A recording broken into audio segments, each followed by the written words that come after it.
Yan mga kaibigan, no? WPC ang ginamit namin. High-end nga lang siya, no? Ibang klase to sa mga ginagamit natin sa mga ordinaryong bahay, no? Ang ganda ng labas. Kaya lang sa punto ng aking inspeksyon na ito, mga kaibigan, ay may napansin tayo sa pagkakabit ng WPC.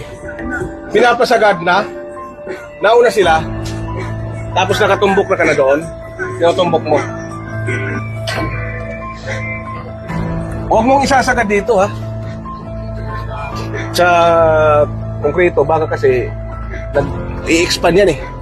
Hindi po dapat sinasagaan ang pagkakabit ng mga ceiling, lalong-lalo na po ang WPC dahil napaka-susceptible nito sa thermal expansion. Pero ito yung issue na hindi ko kaagad-agad pinapakialaman bilang engineer dahil nare-recognize ko na ito ay isang architectural aspect ng project. Kaya ang ginawa natin ay tumawag tayo sa lead architect para humingi ng 5 mm installation gap magkabilaan na agad-agad namang inaprobahan ng ating magiting na architect. Ako po si Engineer Nonong, maraming salamat sa panonood at hanggang sa muli.